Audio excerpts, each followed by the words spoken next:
Olá família, vamos para mais um evangelho. Capítulo 24, não pôr a candeia debaixo do alqueire. Os tópicos são: a candeia debaixo do alqueire, porque fala Jesus por parábolas, não ir aos gentios, os sãos não precisam de médico, a coragem da fé, carregar a cruz quem quiser salvar a vida. Este tópico, este capítulo, vem trazer alguns tópicos no sentido de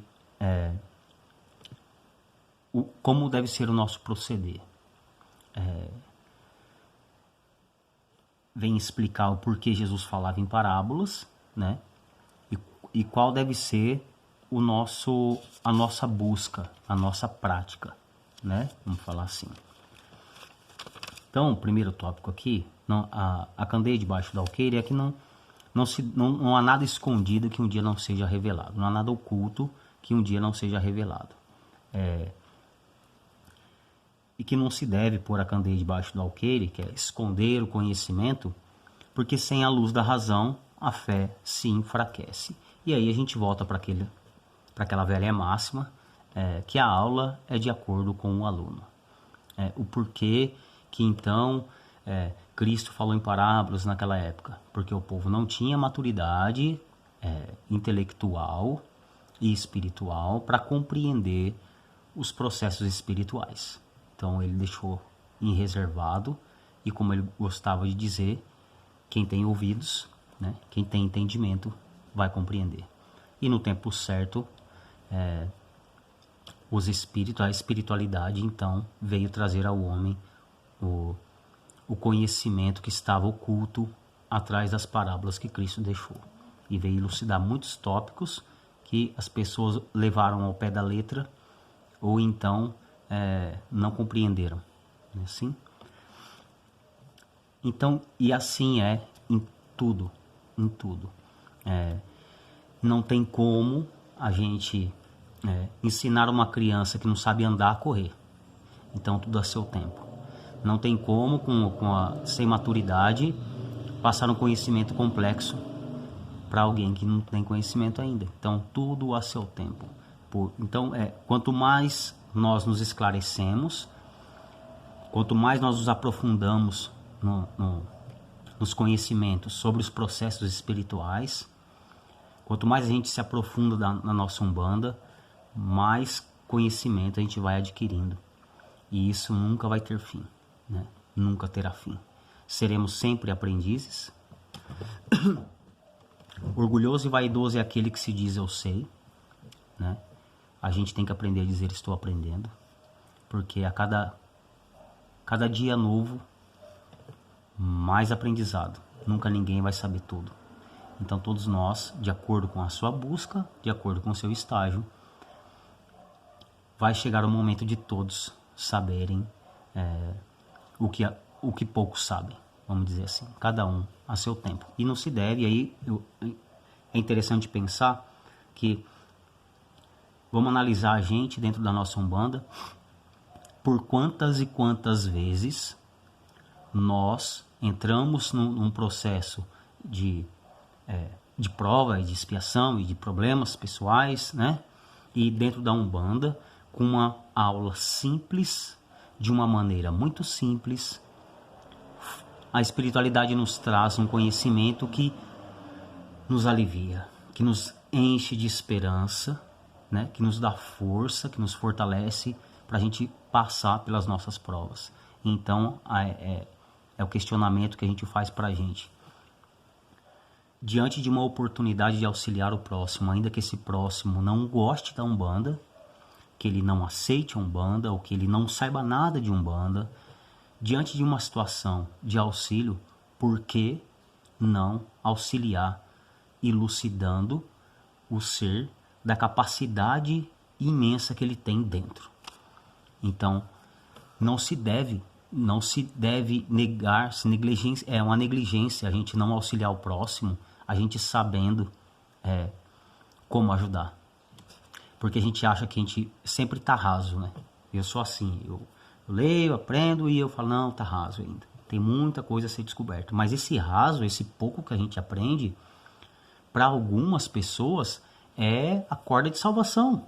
Então a gente não deve negar, e então não deve também dificultar um conhecimento. Para passar um conhecimento da verdade, dos processos evolutivos que a gente passa, o porquê das provas e das expiações, o porquê, não é assim? Que aqui não é uma terra de felicidade, que nós entendemos que nós somos um espírito encarnado. Eu não preciso complicar uma conversa para auxiliar alguém que não tem conhecimento.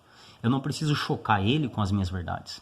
Eu não preciso falar para ele que eu tô na crença certa, que isso não existe crença certa. Que não existe, tá certo? Não existe. Então, por que não aproveitar essas oportunidades para auxiliar o próximo com conhecimento? Que a gente acha que tem pouco, mas nessas situações é a tábua de salvação para a pessoa. Devemos sim, porque isso nos será cobrado.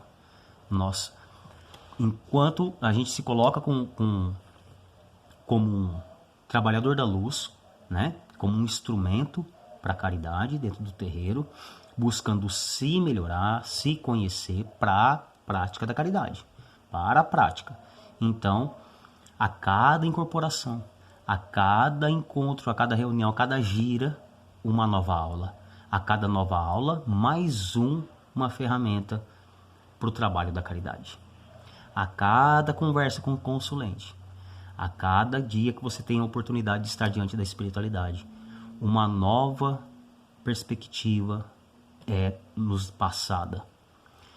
Uma nova ferramenta nós ganhamos para auxiliar o próximo, porque é o conhecimento, auxiliar o próximo para que ele eleve a fé positiva, para que ele eleve os pensamentos, a fim de melhorar as suas situações, porque nós temos poder de criação para tudo em nossas vidas. Então não devemos negar um auxílio, um conhecimento, porque por porquês, né?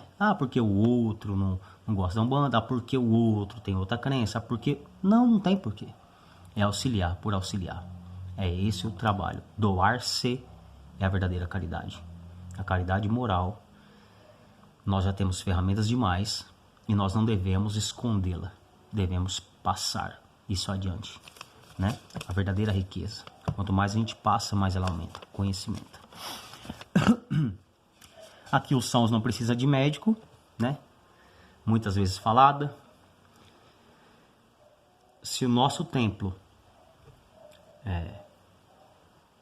não fosse um hospital, não fosse o ensino para a prática da caridade, não teria sentido sermos tratados, né? Assim.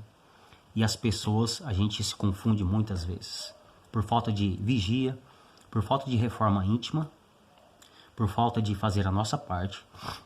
A gente se acha que está bem, eu estou bem, e aí começa o questionamento da crítica destrutiva para a doença do próximo. É um doente reclamando do outro doente.